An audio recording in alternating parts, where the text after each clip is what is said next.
hoy vamos a ver capítulo 5, versículos 1 al 7. Cuando fueres a la casa de Dios, guarda tu pie y acércate más para oír que para ofrecer el sacrificio a los necios, porque no saben que hacen mal. No te des prisa con tu boca, ni tu corazón se apresure a proferir palabra delante de Dios, porque Dios está en el cielo y tú sobre la tierra, por tanto, sean pocas tus palabras. Porque de la mucha ocupación viene el sueño, y de la multitud de las palabras la voz del necio. Cuando a Dios haces promesa, no tardes en cumplirla, porque Él no se complace en los insensatos. Cumple lo que prometes. Mejor es que no prometas y no que prometas y no cumplas. No dejes que tu boca te haga pecar, ni digas delante del ángel que fue ignorancia. ¿Por qué harás que Dios se enoje a causa de tu voz y que destruya la obra de tus manos?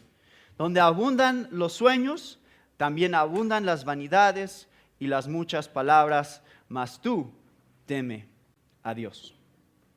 Padre, te pedimos que en esta tarde podamos ver qué es lo que tu palabra dice acerca de este lugar, de tu casa de oración, de este lugar de adoración en el cual nos reunimos semana tras semana, y ayúdanos a ver cuál es la actitud correcta que debemos tener al venir aquí. En tu nombre oramos, en el nombre de Cristo Jesús. Amén. El mensaje de hoy es muy simple. Es: ¿por qué vienes a la iglesia? ¿De qué se trata el hecho de que aquí estamos? Esa es la pregunta que vamos a tratar de contestar. ¿Por qué viniste hoy? ¿Porque te obligaron a venir? ¿Porque tus papás te despertaron en la mañana y dijeron, vístete, vamos a la iglesia?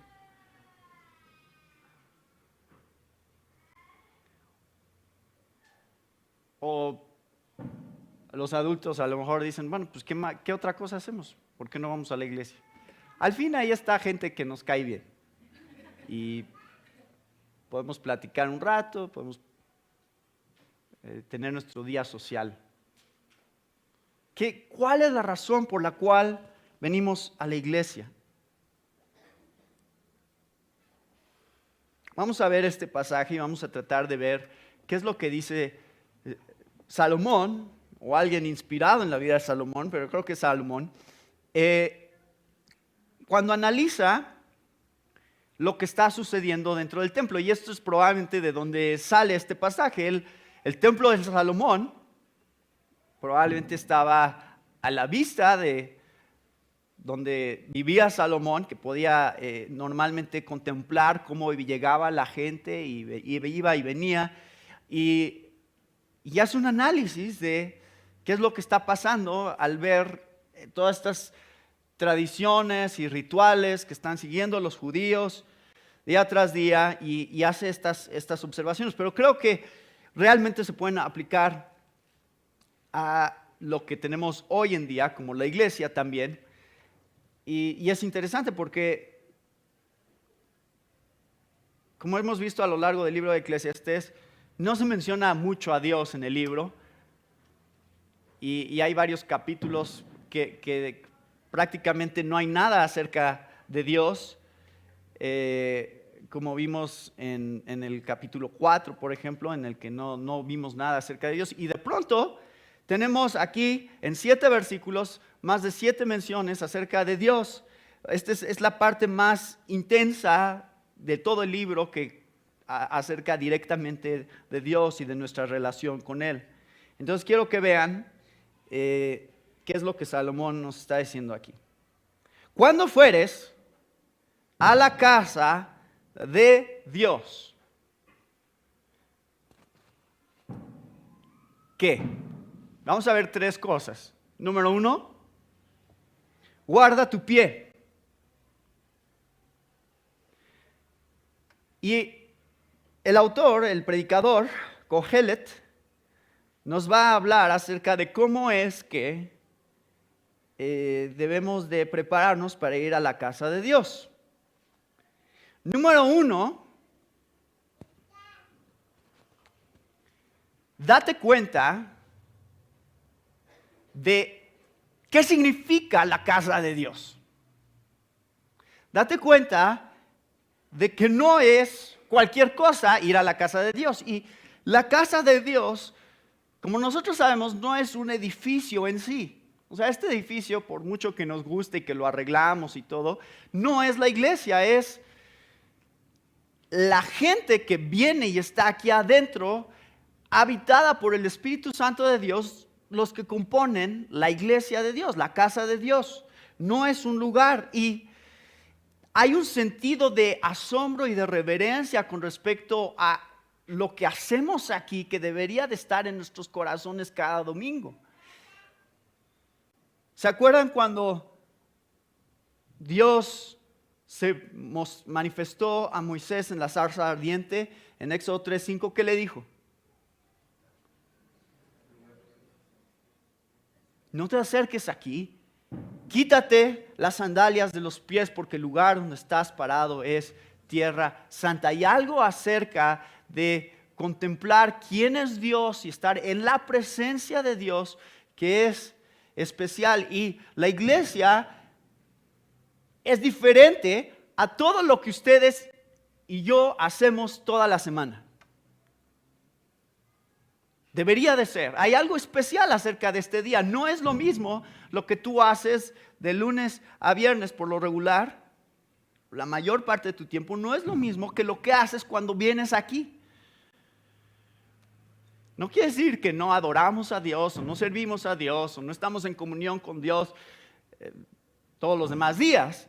Significa que algo hay especial diseñado por Dios en su diseño de la iglesia, de la casa de Dios.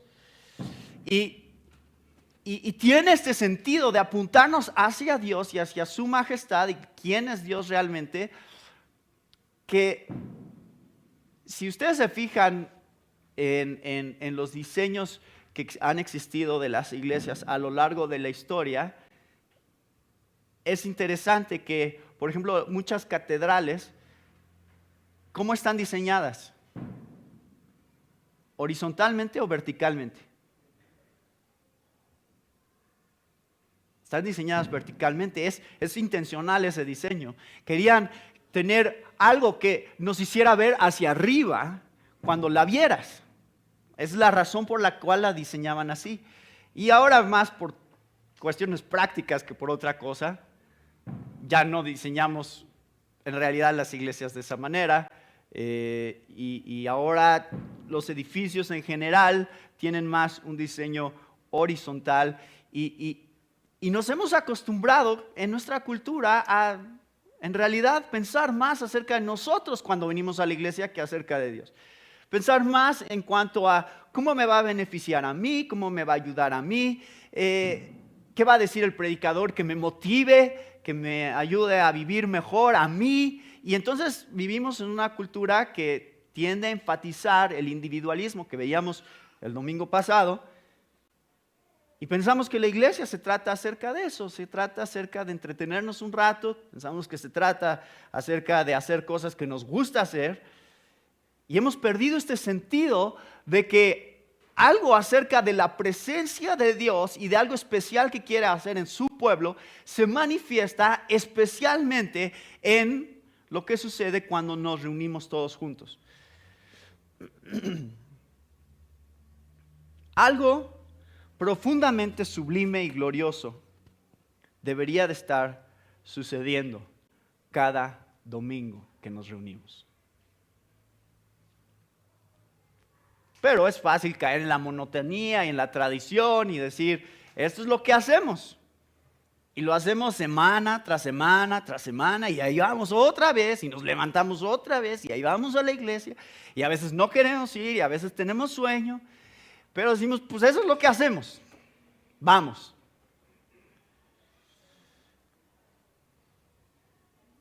Cuidado, porque eso creo es precisamente contra lo cual nos quiere advertir el predicador.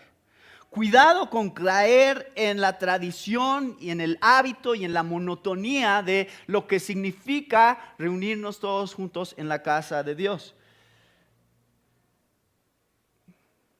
Deberían de tener un sentido de que algo especial está sucediendo, algo glorioso está sucediendo cuando estamos aquí todos juntos el domingo. ¿Cuáles son las maneras en las cuales el autor de Eclesiastés nos dice que podemos prepararnos para la iglesia? Número 1,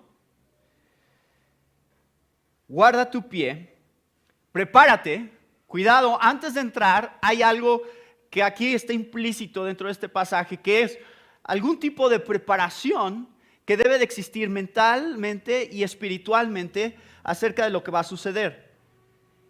¿Te das cuenta del gran privilegio que es ser parte del cuerpo de Cristo, que es lo que va a ser visible, tangible cuando llegues a la iglesia?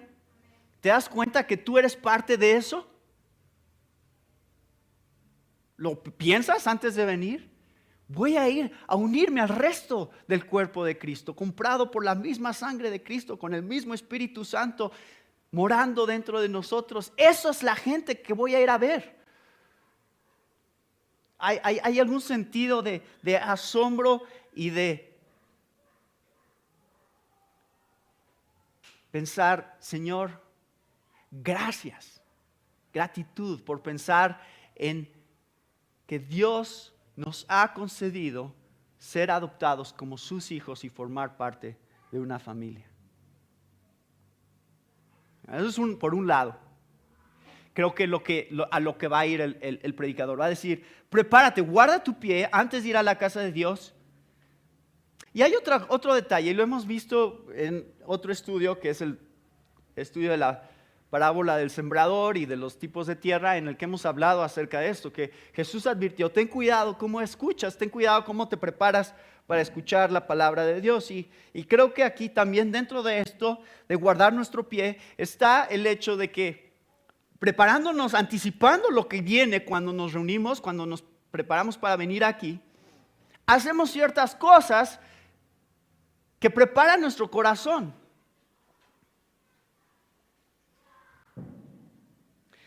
Saben, hay un programa de televisión que ustedes conocen, que sé que existió. Sí existió, porque creo que ya no existe, pero que yo nunca vi. Se llama En Familia con Chabelo. ¿Por qué creen que nunca lo vi? ¿Cuándo salía? Salía domingo en la mañana. O sea, ¿qué iba a estar yo viendo la tele el domingo en la mañana?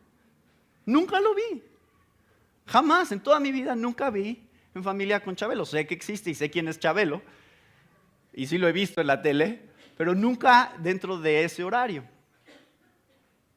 Entonces hay un sentido de, espero, y esto es la realidad, yo no digo nada, o sea, no estoy hablando en contra de la televisión, creo que no está mal tener una televisión y tenemos que ser muy sabios en cuánto vemos y qué vemos.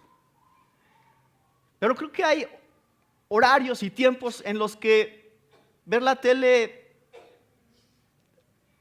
nada más nos afectaría. Y uno de esos momentos sería domingo en la mañana. No sé si prenden la tele el domingo en la mañana, pero creo que es un terrible momento para prender la tele. ¿Por qué prenderías la tele el domingo en la mañana? ¿Para escuchar las noticias? ¿Para saber qué está pasando en el mundo?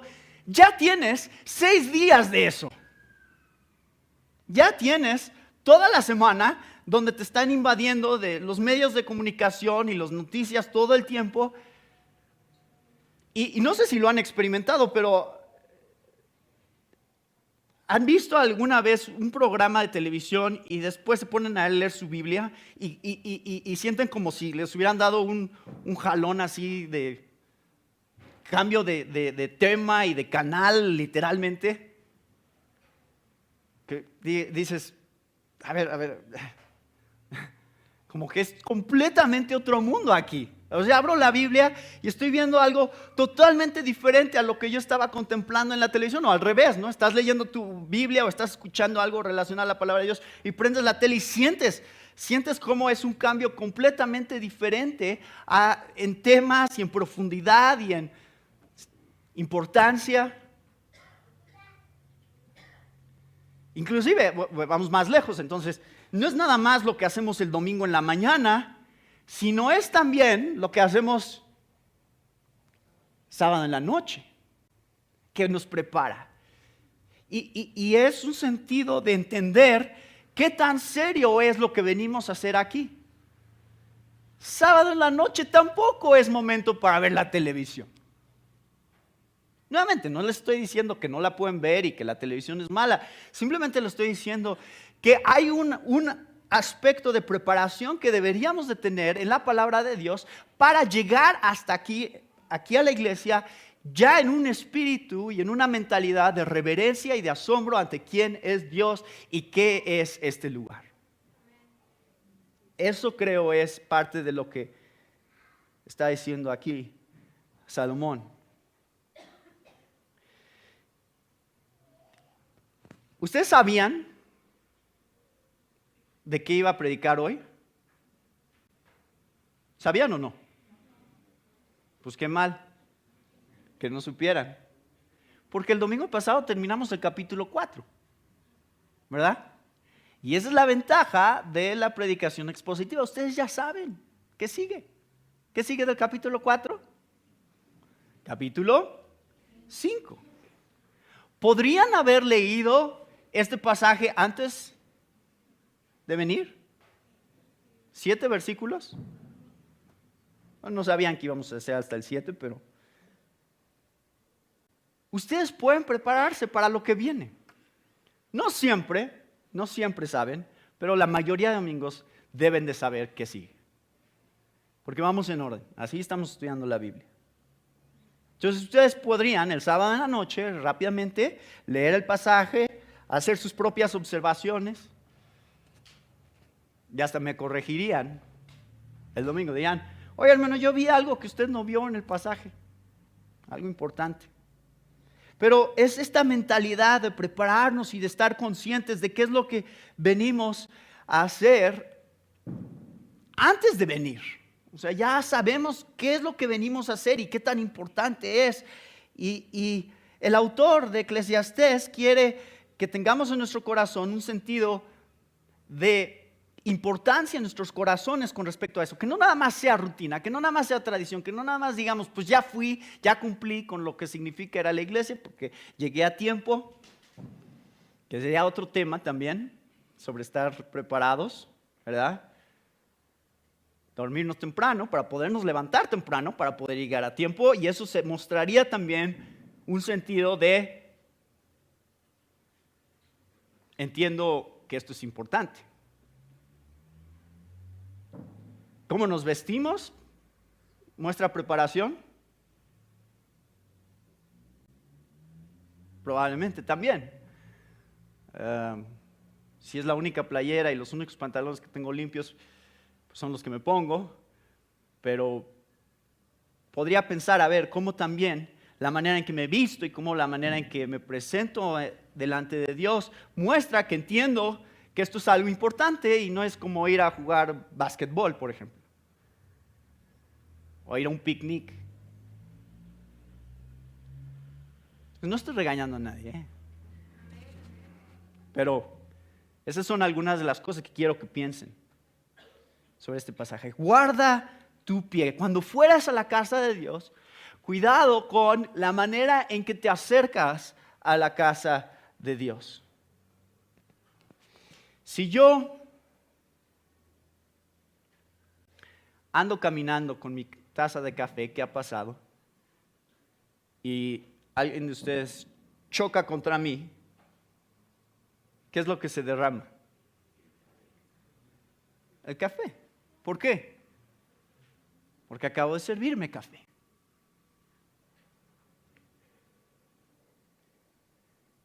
Si alguien choca contra ti el domingo en la mañana, ¿qué se va a derramar? ¿Una telenovela? ¿Las noticias? ¿El mundo del espectáculo? ¿Telenovelas o cómo se llama la revista? Todos los chismes. ¿Qué sale de nosotros? Lo que sale de nosotros es lo que hay en nosotros. Y en la iglesia tendríamos que venir llenos de algo cuando venimos a toparnos unos con otros. Número 2. Dice el predicador: acércate más para oír que para ofrecer el sacrificio de los necios. ¿Cuál sería el sacrificio de los necios? Como vamos a ver en un momento, el sacrificio de los necios es precisamente esta parte externa nada más, de hacer cosas por hacerlas y sin una realidad interna, donde nada más están haciendo las cosas porque sí. Y aquí en este pasaje habla, vamos a llegar en un momento a más de esto, pero hablamos demasiado. Este versículo dice, en la iglesia la gente habla demasiado. Y me pregunto, dice Salomón, me pregunto cuánto de lo que realmente están diciendo es genuinamente algo que proviene de lo que hay en su corazón, o cuánto es lo que se supone que tendrían que decir. O sea, se supone que digo esto, se supone que así oramos, se supone que así cantamos, se supone que si comparto algo de la palabra de Dios, esto es lo que debo de decir. Y empezamos a aprender el lenguaje de los cristianos y la manera de vivir de los cristianos, y es muy fácil adaptarse a eso y empezar a vivir la vida de la iglesia de una manera externa solamente. Entonces, dice el predicador, acércate más, ¿para qué?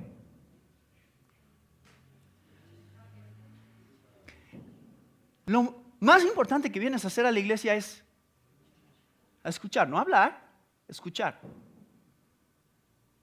Piensa que vas a recibir primero. Y esto va en contra de lo que muchos de ustedes creen. No, es que es más importante dar que recibir.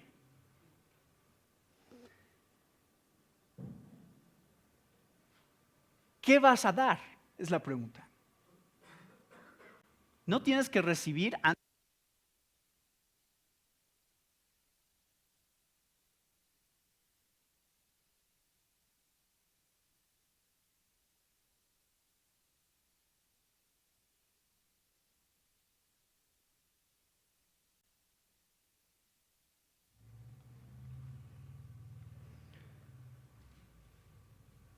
Cuando venimos a la iglesia, venimos con la mentalidad de escuchar primeramente. ¿Por qué?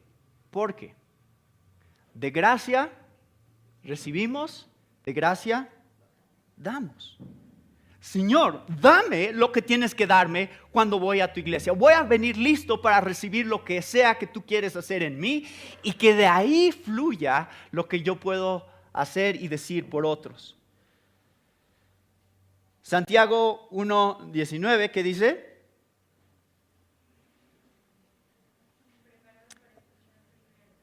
Que cada uno sea pronto para oír, tardo para hablar, tardo para la ira.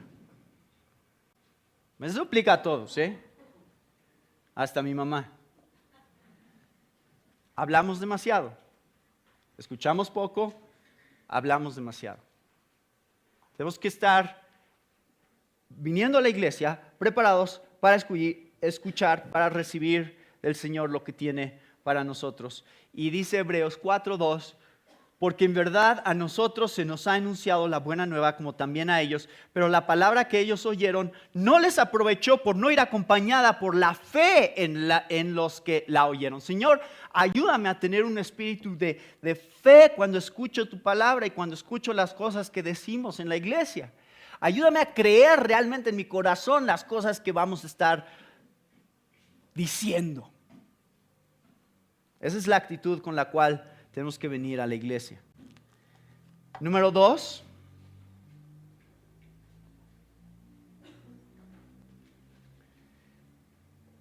Considerando, guardas tu boca, considerando con cuidado lo que oras y a quién oras.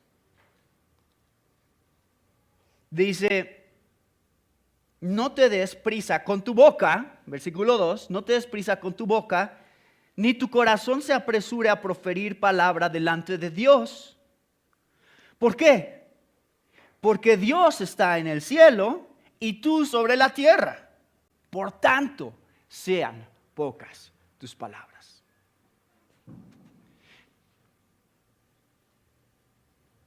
Ya estudiamos esto cuando vimos el Sermón del Monte. Mateo 6, versículos 7 al 9. Creo que esto es exactamente lo que dijo Jesús. Lo repitió en el Sermón del Monte. Dijo, y al orar, no uséis repeticiones sin sentido, como los gentiles, porque ellos se imaginan que serán oídos por su palabrería. Aquí está, muchas palabras, sentimos que somos más espirituales porque decimos mucho. Pero dice Jesús, no tienen que hablar mucho, ¿por qué? Porque vuestro Padre sabe lo que necesitáis antes que vosotros le pidáis. Vosotros pues, orad de esta manera.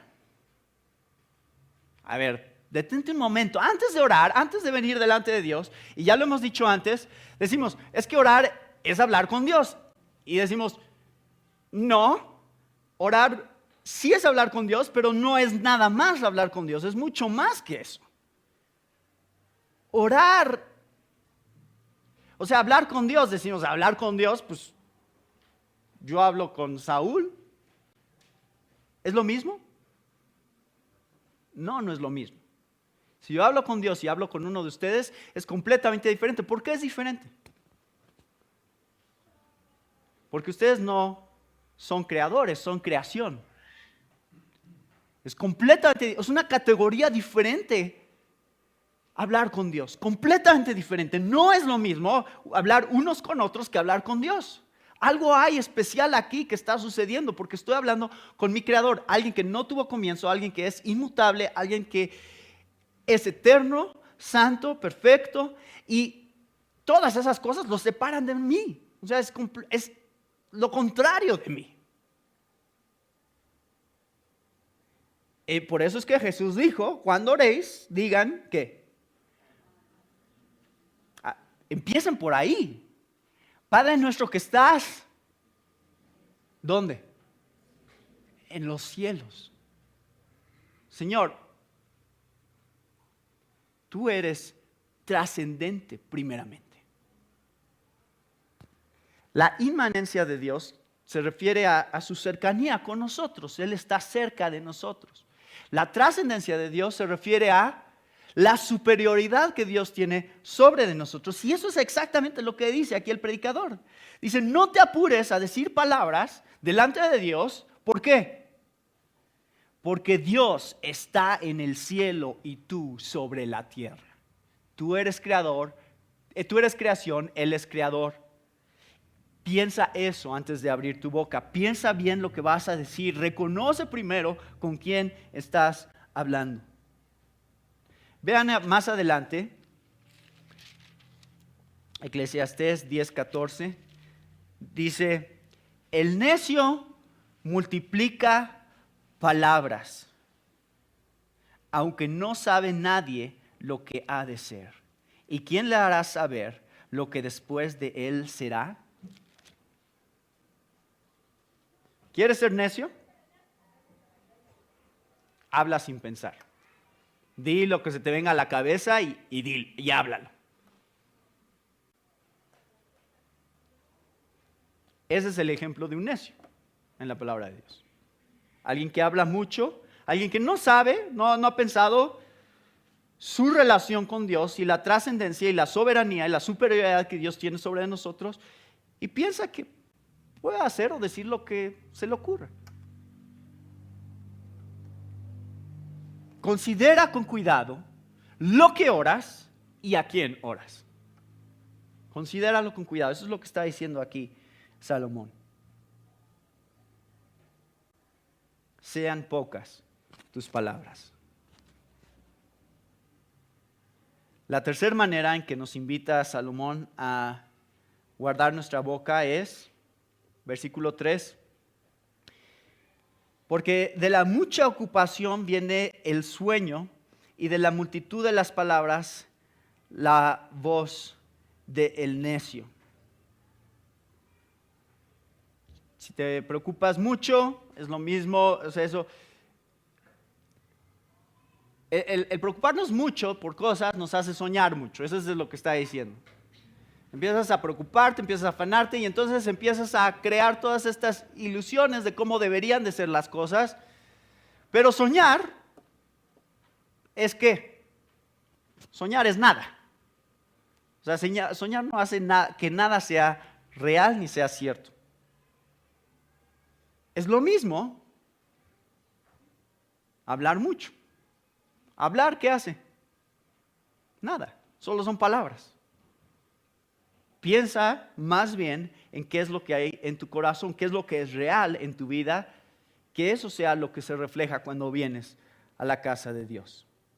Y dice ahora el versículo 4, cuando a Dios haces promesa, no tardes en cumplirla, porque Él no se complace en los insensatos, cumple lo que prometes.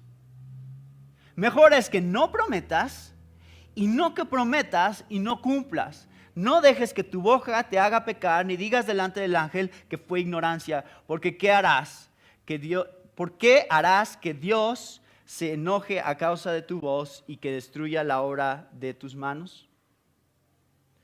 Donde abundan los sueños, nuevamente, otro proverbio, también abundan las vanidades y las muchas palabras. Eso está ligado a lo que dijo ya en el versículo 3. Entonces, aquí Salomón nos está citando algo que viene de Deuteronomio 23, 21, que dice, cuando hagas un voto al Señor, tu Dios, no tardarás en pagarlo, porque el Señor tu Dios ciertamente te lo reclamará y sería pecado en ti. Sin embargo, si te abstienes de hacer un voto, no sería pecado en ti. Ten cuidado con lo que dices que vas a hacer. Eso es lo que dice Salomón. Es muy fácil venir a la casa del Señor y emocionarnos con respecto a todo lo que Dios está haciendo en su iglesia y en todo el mundo y empezar a hacer promesas sin pensarlas. Estamos estudiando, por ejemplo, el libro de Jueces. ¿Se acuerdan de Jueces? En el capítulo 11 vimos una historia de un personaje que se llama Jefté. ¿Qué hizo Jefté? Estaba tan emocionado con respecto a esto de ganar la batalla y ay, sí, el Señor está de nuestro lado, que dice, a ver, Señor, cuando yo regrese a mi casa, lo primero que salga de la casa a recibirme, eso te lo voy a dedicar y sacrificar a ti. ¿Y qué salió de su casa? Su única hija. Dijo, creo que prometí algo muy rápidamente. No pensé bien lo que estaba diciendo.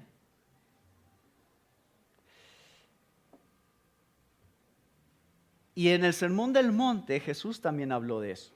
¿Se acuerdan del Sermón del Monte, Mateo 5:33? También habéis oído que se dijo a los antepasados, no jurarás falsamente, sino que cumplirás tus juramentos al Señor. Porque yo os digo, no juréis de ninguna manera, ni por el cielo, porque es el trono de Dios, ni por la tierra, porque es el estrado de sus pies, ni por Jerusalén, porque es la ciudad del gran rey. Ni jurarás por tu cabeza, porque no puedes hacer blanco, negro, ni un solo cabello. Antes bien, sea vuestro hablar sí, sí, o no, no. Y lo que es más de esto procede del mal. Y en Mateo 23, versículos 16 al 22, Jesús habló en contra de los fariseos precisamente en relación a sus pactos. Él les dijo, ay de vosotros, guías ciegos, que decís, no es nada el que alguno jure por el templo, pero el que jura por el oro del templo contrae obligación. Insensatos y ciegos, porque ¿qué es más importante, el oro o el templo que santificó el oro? También decís, no es nada el que alguno jure por el altar, pero el que jura por la ofrenda que está sobre él contrae obligación. Ciegos, porque ¿qué es más importante, la ofrenda o el altar que santifica la ofrenda? Por eso el que jura por el altar, jura por él y por todo lo que está sobre él, y el que jura por el templo, jura por él y por el que en él habita, y el que jura por el cielo, jura por el trono de Dios y por el que está sentado en él. Básicamente lo que está diciendo Jesús es, cuando hables, que lo que digas sea verdad. Punto. No tienes que decir, te lo juro, no tienes que inventar estas categorías como, ay, bueno, yo juré por el templo, pero no por el oro que está en el templo, así que no es tan importante ese juramento, que es lo que estaban haciendo básicamente los fariseos. ¿Dios toma en cuenta lo que decimos? ¿En serio?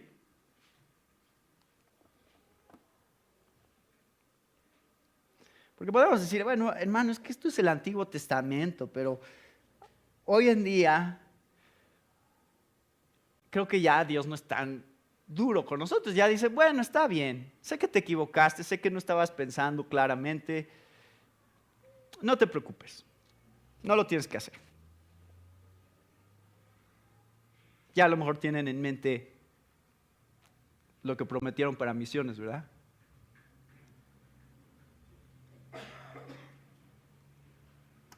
Porque todos hemos fallado ahí, creo. Porque hablamos muy rápido, no pensamos las cosas. ¿Dios toma en serio lo que dices?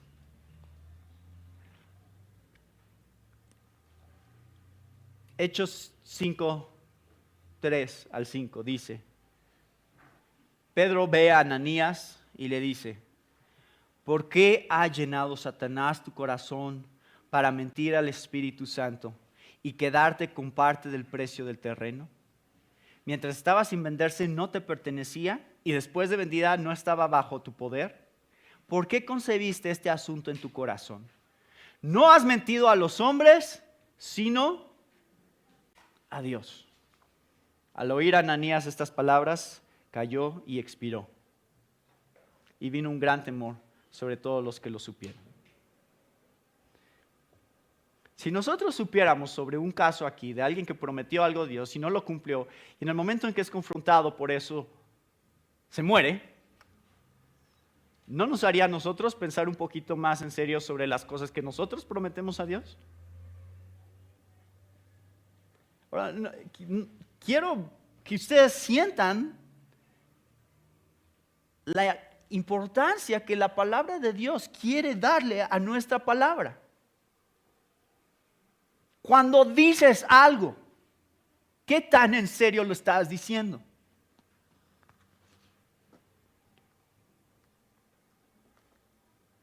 Creo que ahí está la importancia de una ceremonia religiosa cuando nos casamos.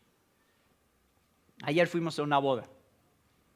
Estuvimos ahí como testigos en una boda y justo estaba pensando en la relación que este pasaje tiene con eso, porque pensaba, ahí está, dos personas prometiéndole ¿a quién? A Dios. Sí, Señor, hasta que la muerte nos separe.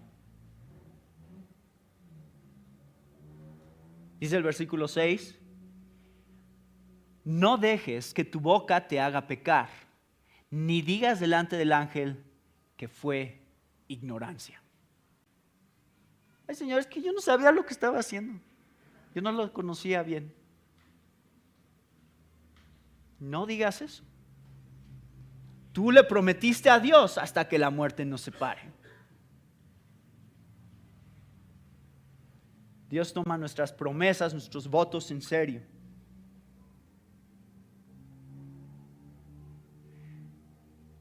¿Saben que muchos de los himnos, de los cantos que cantamos, son promesas?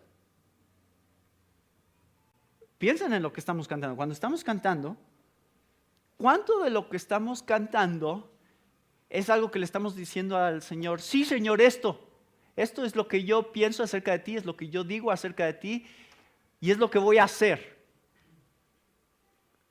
No hay muchos himnos que en realidad terminan siendo promesas delante de Dios y ni siquiera pensamos en eso, o sea, ni siquiera se nos ocurre cómo es que estamos haciendo una promesa delante de Dios al momento de estar cantando lo que cantamos. Y esa es la gran importancia de pensar realmente en lo que estamos diciendo cuando venimos a la casa del Señor.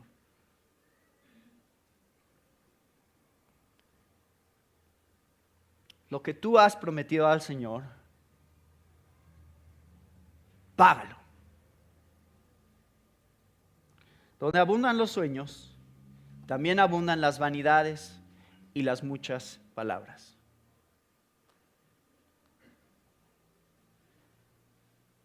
Que no seamos una iglesia conocida principalmente por cuánto hablamos. ¿No es una buena oración? ¿No es una buena petición al Señor? Señor, ayúdanos a no ser una iglesia de muchas palabras, sino a ser una iglesia que lo que se ve es lo que es.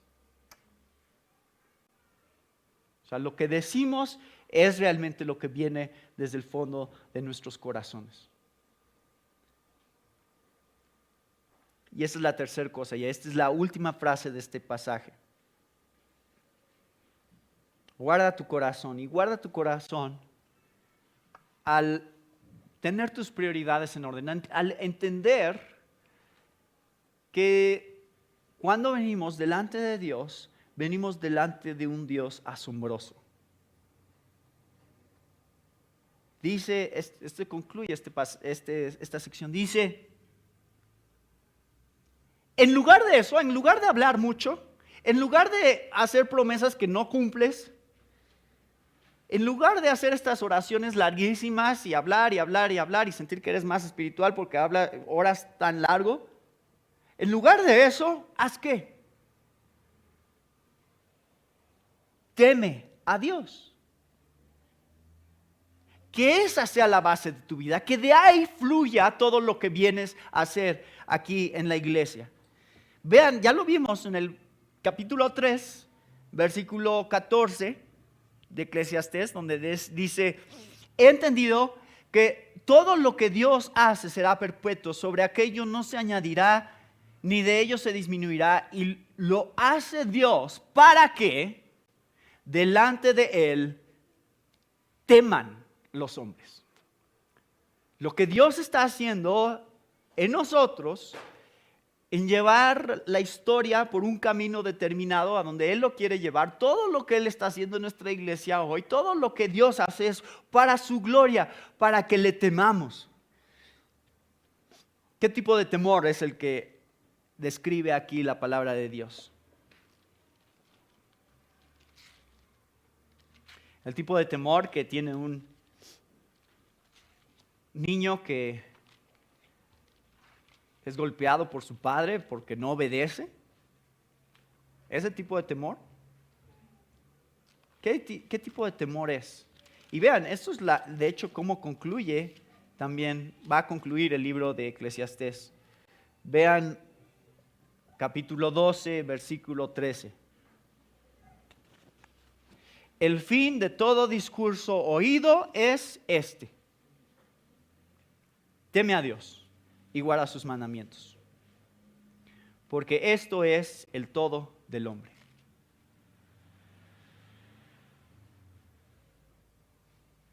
Si se quieren perder el resto de los mensajes que vamos a hacer de Apocalipsis, de Eclesiastés, está bien, porque ya vieron el resumen.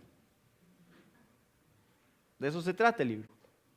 La conclusión es: teme a Dios y obedécele.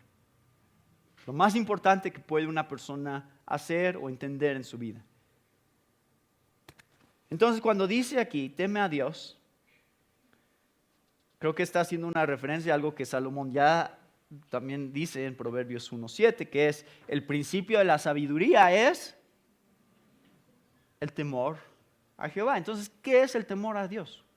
El temor a Dios es reverencia y asombro. es entender delante de quién estamos. Y la reverencia de Dios, el temor a Dios, va a ser el fundamento del cual saldrá la actitud correcta cuando venimos a la iglesia.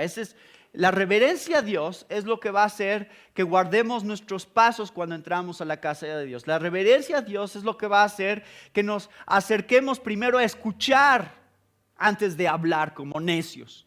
La reverencia a Dios es lo que va a causar que no seamos rápidos para hablar. La reverencia a Dios es lo que va a hacer que no nos tardemos en cumplir las promesas que hacemos a Dios. La reverencia a Dios es lo que hará que no pongamos tontos pretextos para no cumplir con nuestras promesas. En otras palabras, la reverencia a Dios va a hacer que nuestra adoración sea verdaderamente genuina y asombrosa.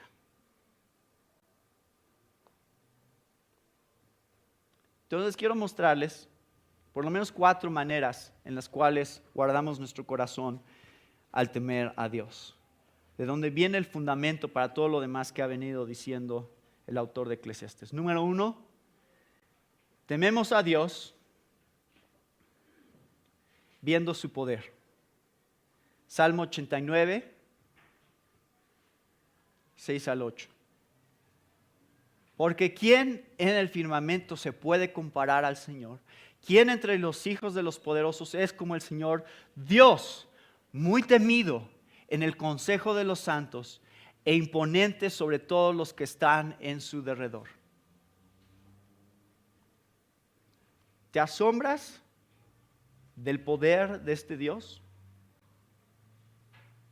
Eso es el temor de Dios. Número 2, tememos a Dios siendo perdonados por Él. Y este versículo es increíble. Salmo 130, versículo 3. Señor, si tú tuvieras en cuenta las iniquidades, ¿quién, oh Señor, podría permanecer?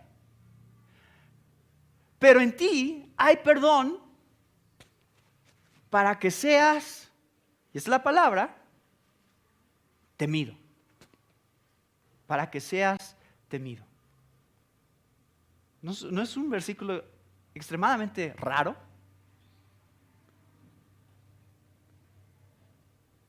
¿En ti hay perdón para qué?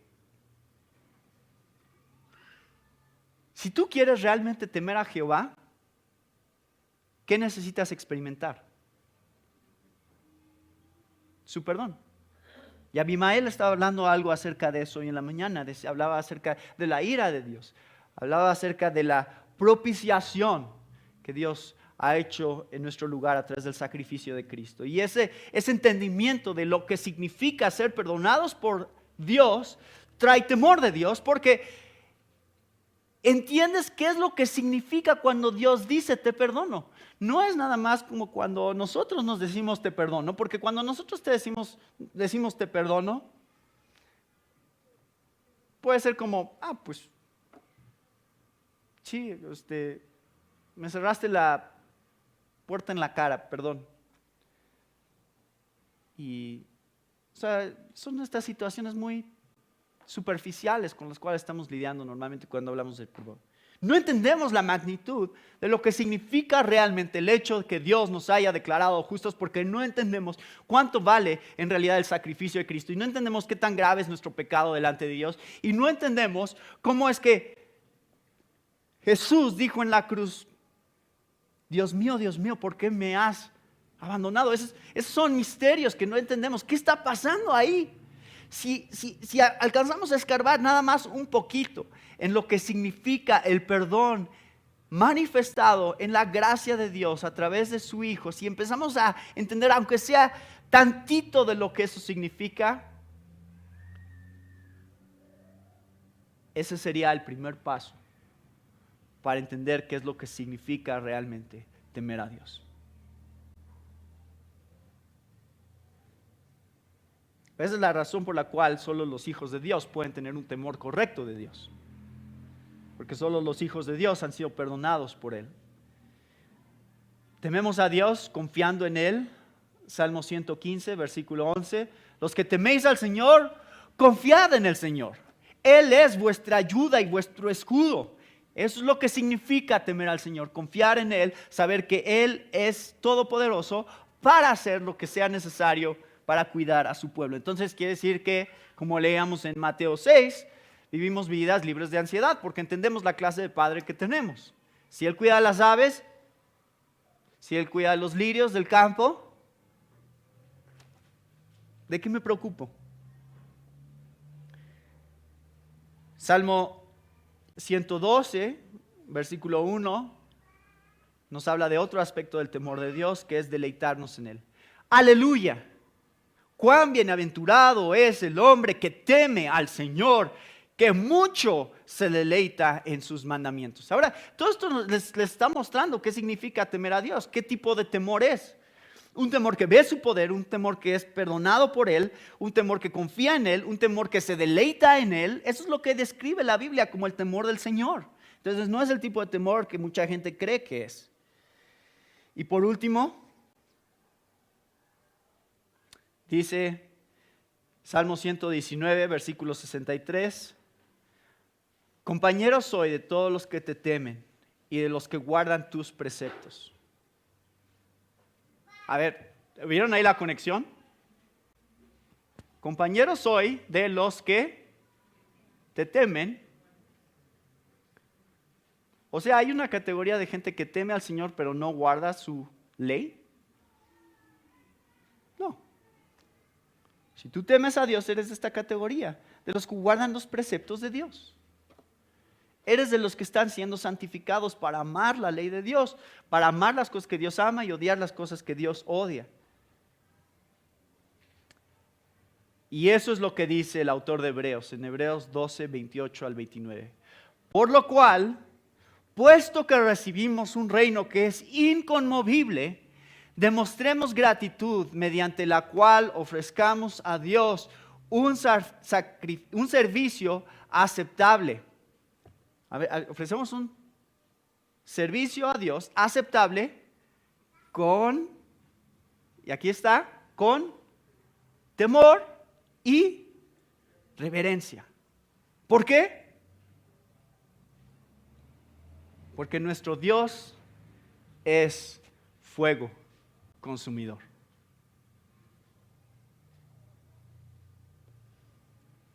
¿Cómo venimos a la casa de Dios? O sea, creo que, si se dan cuenta, nos fuimos al revés. Empezamos con cómo deberíamos de venir y terminamos con cómo llegamos a tener la actitud correcta de cómo deberíamos de venir. O sea, ¿qué es lo que hay detrás de la manera correcta de venir a la casa de Dios? Lo que hay detrás de la manera correcta de venir a la casa de Dios es que el temor de Dios.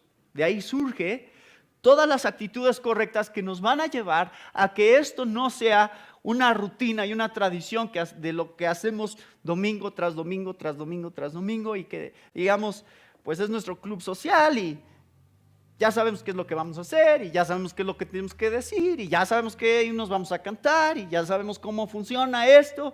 Vamos a encajar dentro de un sistema ya establecido. ¿Qué es lo que nos va a guardar de que eso suceda en nuestras vidas? Porque puede suceder y sucede. ¿Qué es lo que nos va a guardar de eso? Teme a Dios. Contempla el Dios que te ha invitado a venir aquí a ser parte de esta iglesia. Contempla a ese Dios. Dice, Señor, tú me has invitado a formar parte de un cuerpo y quiero cada vez que me reúna con ese cuerpo pensar en ti primeramente y en quién eres tú y en las cosas que tú haces en mi vida para que cuando yo vaya ahí tenga la actitud que tú quieres que yo tenga. En todo lo que canto, en todo lo que oro, en todo lo que digo, Señor, que mis palabras sean pocas, pero que sean palabras que reflejen el temor de Dios. Que sean palabras que vengan de un corazón transformado por tu espíritu. Y nos gozamos juntos, porque ese espíritu es el mismo espíritu que está en cada uno de nosotros y podemos animarnos. ¿En qué nos animamos? ¿Cómo nos vamos a animar unos a otros? ¿No saben? ¿Qué nos vamos a decir? Teme a Dios. Temamos juntos. A eso nos ha invitado el día de hoy.